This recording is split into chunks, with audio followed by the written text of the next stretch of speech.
Welcome back to Anime Talks, and here's your host, Jordan Klein. And for one, we're just back, and I'm like super stoked to finally have another recording.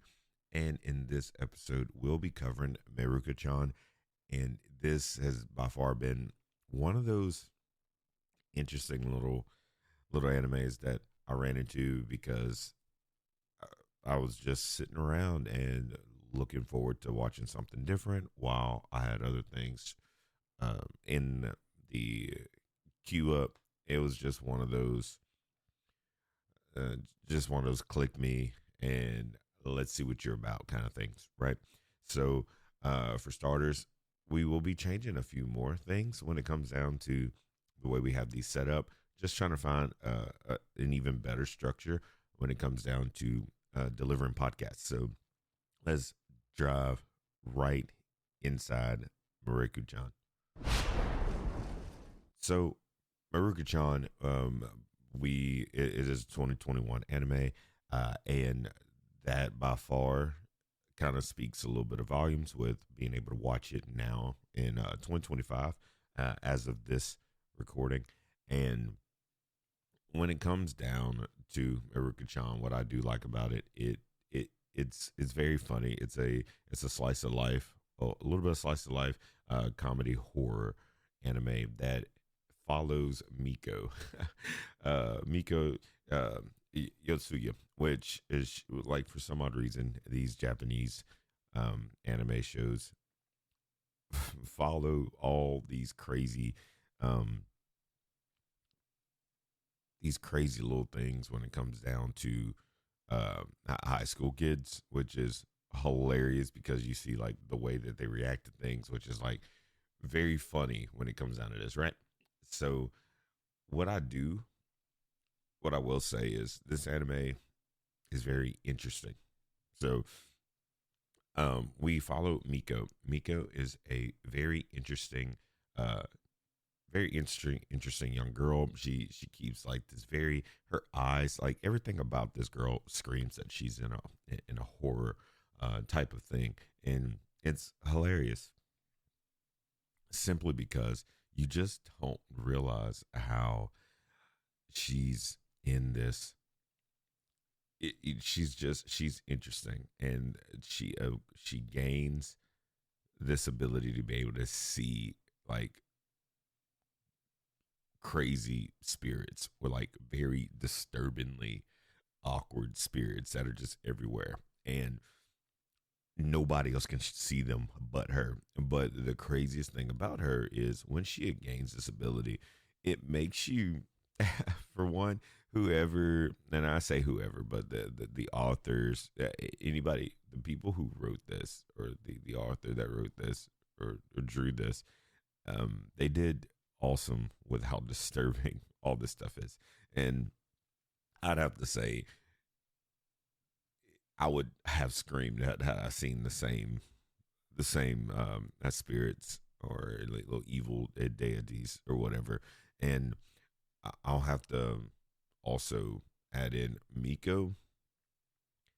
She's good. She keeps this like crazy poker face and pretends not to see them. But what makes it very um, comedic is they're everywhere, but they're in like very inconvenient places. Like let's say she's changing for like volleyball or whatever, and she's reaching up on like the top shelf.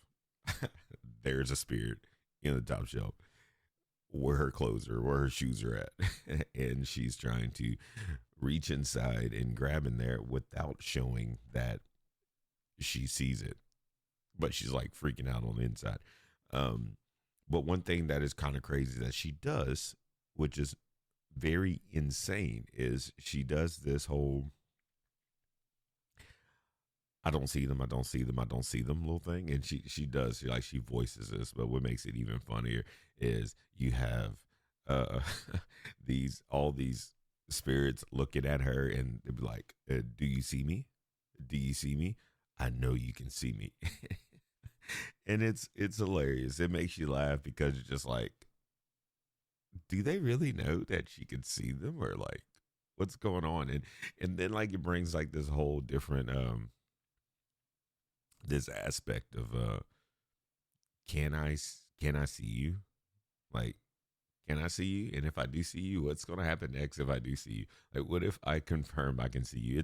It's by far crazy. Like, it makes you like wonder, like, what happens if she sees them, or like, what's going to play out if one confirms. But there are close calls within this anime where like she has just interesting things that occur. But we're not gonna like just stop there. We have a very interesting cast of members. It's not that many, but we just have a few, right? So after after we have Miko, we have Hana, which is her best friend. Hana is super ditzy, super ditzy. She's hilarious, and Hana's Hana's core point of the show. Um, we have and I'm not if I'm not sure, it's not necessarily tarot cards, but um, Miko ends up running into this lady that does like the whole like special prayer beads and all that stuff, and um, and it's a very interesting take on it because we then learn from from the grandmother little thing, and the grandmother I think is a godmother. I think it's godmother, like the spirit godmother. I can't remember what exactly what she's called, but like she's like a spirit. She's a spirit medium, but like a spirit godmother. I like, and I'm gonna get to why I'm saying godmother. Um, she confirms that Hana has a high spirit energy that attracts these spirits, which puts her in these very interesting situations that puts her like quote unquote in danger. But what's crazy, none of these spirits actually do anything like throughout the show that you would deem dangerous. They're just like really funny, like gotcha moments and stuff like that. And with Hana being so ditzy, and she's like this, she's hilarious. I don't even know who to compare her to, but like in any other anime, like Hana is like her own like free ditzy spirit, and I love Hana. Hana is will make you laugh. You'll enjoy if you could find like an anime edit of just only Hana saying all the things Hana says. It's you will enjoy this show by far just watching like Hana edits, right? Um, outside of that, we end up having one more character that plays like an interesting role. And they play like a trio throughout the most thing, but we run into Yulia, who can see spirits, not as good as Miko, and she thinks of Miko as like a she thinks of Miko like I'm trying to think, like more like it's like a competition, like, and it's so funny, like Yulia is hilarious too in her own right. She's like in the situations where like at first she was thinking of her as like a rival, but then she thinks of her as a mentor later on in the show, which is hilarious because she's just like, oh, she's competing with me to see spirits, and then when like Miko sees like a bigger spirits or like stronger present spirits, and that Yulia can't. It's hilarious. Like there's a tunnel scene. You gotta watch it. It's hilarious. It's like a weird gotcha competition that just it doesn't even make sense because Yulia's like thinking these exorcisms are going on when really it's like something else. It's hilarious. I don't want to spoil that part. Like I try to leave these spoiler free, and just whenever you get to it, you'll know what I'm talking about, and you'll definitely come back and leave a review, or you'll just let me know. But this is hilarious. It makes you laugh on the inside with how silly this show is and where it picks up and what it does to you, right? Um, but Yulia ends up being like a very interesting individual, and at one point, um, Miko chokes Yulia out in this little scuffle, but I can't even remember what the scuffle was about. But it was hilarious. You you'll make me die. Like you like it's hilarious with how funny the show is. Like very is like high on comedy, and the plot does take a little bit further like interest later on, like towards a lot of different horror points. And here's what really changes with Miko. Miko ends up learning that not all these spirits are like really necessarily evil, and they all have different points where um she can either help them and like fix things like like a few like there's different spirits that she come across like one just wanted a snack, and then one just wanted to be reunited with their child, or see like their child do better, or like there's just like different things that like, or like on a moral thing, like when it comes down to like um a slice of life, but like in a harmonic way. Like you do have Miko end up seeing that we don't necessarily have bad spirits. Like there's a lot that just have they're just tied to this world just because like they had unfinished business, and once that's done, then they pass on, and that's a very interesting way to see the show take a stance on things, because they're just like, oh, you know, they're not all just like super ugly and disgusting looking. Um, I mean, they all are, but it's not that they're just there to like just frighten things. Like there's just a lot of things that are just like really good. Now, what we do see the switch up, we do notice that there is like an all supreme deity that she ends up meeting like a very interesting like almost like a godlike spirit that is a protector that you end up seeing later, that has like that plays a big role in the core major parts of the show for Miko. And that by far like it sets the tone of like either necessarily not necessarily what's to come, um but you kind of get like layered, like really just a lot of layered stuff when it comes down to how it works for Miko, Hana, and Yulia. They ends up they end up just surviving everything for the most part and going forward. But the thing that ends up being the tie between it is Miko is protecting Hana from these spirits that are like attracted to her high energy, but she can't see. But she doesn't also want to scare Hana, so all she does is like if they're anywhere and there's a bunch of spirits, she like makes her like accidentally not walk into them by like saying like, hey, tie your shoe, like right while one's swinging. And then like she ties her shoe and the spirit swings over, kind of thing, like that kind of thing. And Yulia sees these kind of things, and instead of being like a prick and like letting Hana know, she plays along with it and sees that Miko cares a lot about Hana. And that's really how this anime carries on throughout most of the show. Is you just see these three girls kind of tackle down all these different spirits in different situations.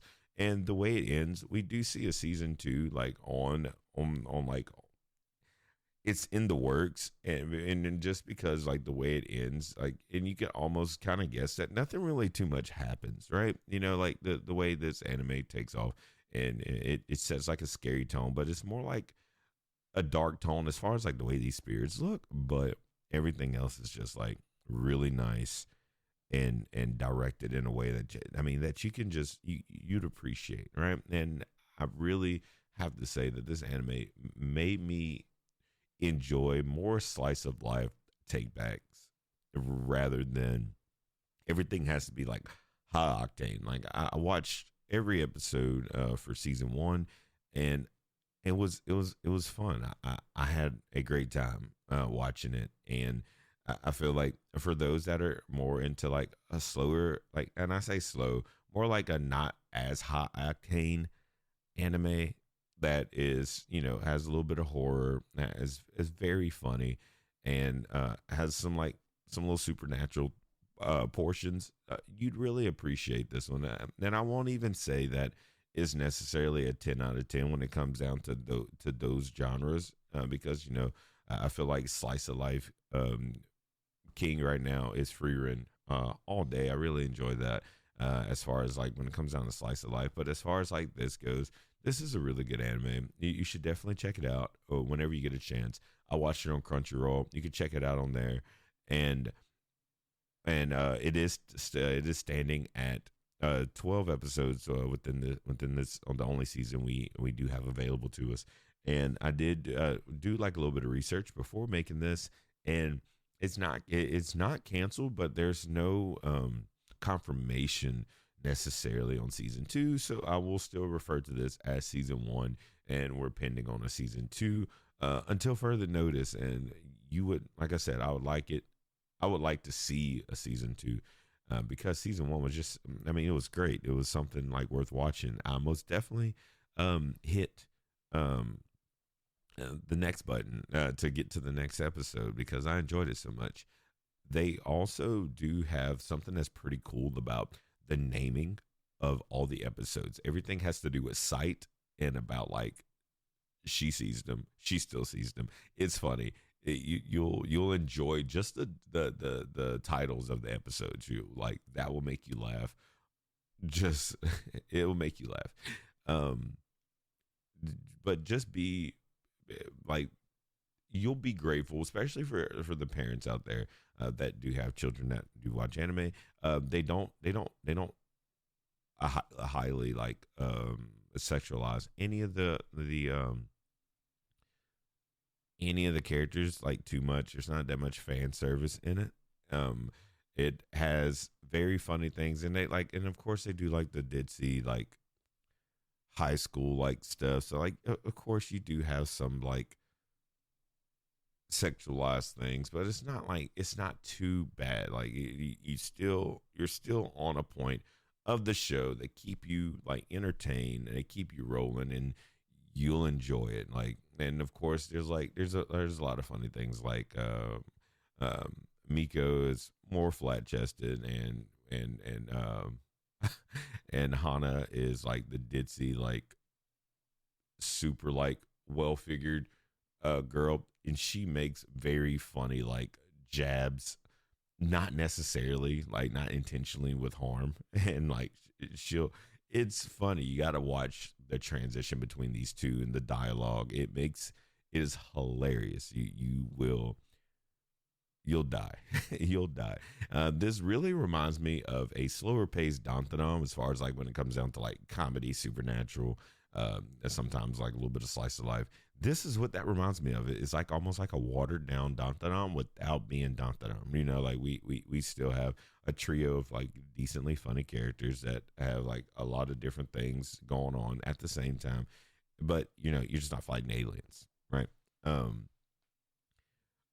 Furthermore, if I had to rate this one, I'd have to probably stand at like a tall, like for what it is and what you're trying to go watch.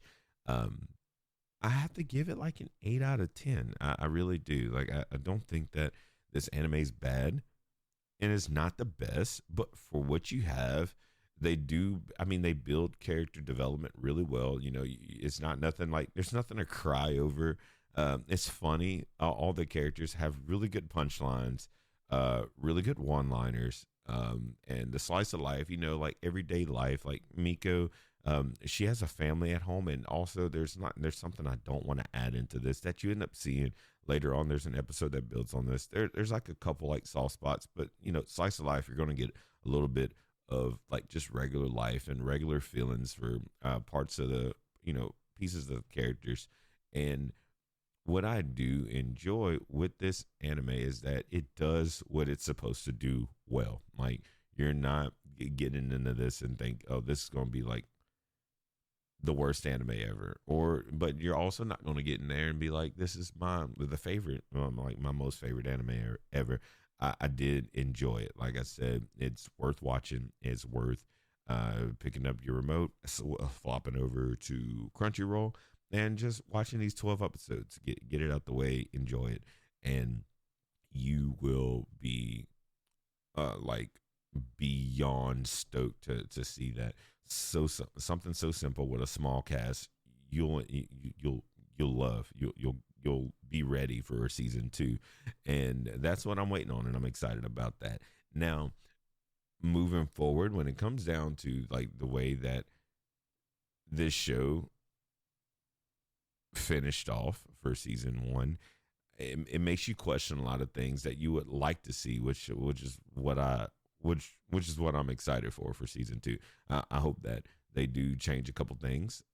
Like for me, I want to see what happens if it's confirmed that she can see them, or like they know that for sure she sees them, because there's just like a lot of little like hit and miss situations, and there's like the whole deity thing that you will see and how that works moving forward, because you'll like the whole baseball situation that takes place in baseball, not necessarily the game, but a mechanic in the game. You'll see what I'm talking about. Outside of that, great anime, 8 out of 10. Give it a good look over. Give it a good solid 1-2 watch. Definitely give it like the first 2 episodes, like a little glance. If you don't like it, definitely, it's one of those you got to be into those areas. But if not, it's just something to like pass time. Really, it's not like something to main, but it's definitely something like fly through whenever you like burnt out all your other animes and you're just trying to like watch something. But again, thank y'all so much for tuning in. Our next episode is going to be based off of something that I'm like super stoked to watch. I finally watched the reboot of it, which is crazy because the reboot actually follows the source material compared to the 98. But we will be doing a Trigun versus Stampede review, where we review as much as we can from the 98 series versus the reboot that occurred in 2022 or 2023, if I'm correct. I'm pretty sure it's 2023. But we only have part 1 of the reboot. Part 2 reboot comes out next year, next year, as of this recording. And I'm really excited to cover that because I watched the 98 series back when I was a kid, and I rewatched it again, like maybe a few years ago, just so I can understand it, because it did come out. It was on Adult Swim, and I was a kid, so like, I needed to be in bed by the time it came on, so I didn't get to watch it all in chronological order, which is why I watched it not too long ago, like a few years back. But I will be rewatching the 98 series, and then since I just got done finishing the Vaster Stampede reboot, that will be the comparison, because I'm astounded by what they did. It was beautiful and it was enjoyable, and something that I'm definitely looking forward to cover. Now, that's going to be a very interesting long breakdown, because I will be reviewing basically 2-in-1 within just like the whole Vash thing. But back to Mieruko-chan. Just go watch it. You'll enjoy it. And again, thank you. And I have to say, I have to appreciate how much y'all as the listeners have helped this series grow. This show, Anime Talks, has again been amazing. And as of this recording, we're on December 28th. We're closing out another year of anime podcasts, and we're moving forward to 2026 with plenty more and a lot of things that I need to cover. We have just so much to talk about and so much to do. Like I said in either the episode before or maybe 2 before, we will be doing character breakdowns again, like just character reviews and appreciating characters from different animes, and like just going over what they bring to the table as far as like the round table of anime greatness, to be able to just get in tune with why that character played such a great element within the show. But not going to hold y'all too much. Thank y'all for tuning in, and of course, make sure that if you do enjoy any of these, Spotify, YouTube, and I'm not sure if Apple Podcasts has it, but definitely leave something for me so I can be able to build on this. I would like to do whatever it takes to bring something to y'all that y'all like, and it's in the way y'all want it. So definitely leave something for me to be able to build, or just let me know that you like it. It doesn't matter either way. I appreciate any of the feedback, and moving forward within the space of creating good content that you'd enjoy, that you don't mind catching while you're on your way home, or uh, while you're in the middle of, like, I mean, background noise, whatever it is that this show brings to you. I want to keep bringing it. So again, this is your host, Jay Klein, and we are out.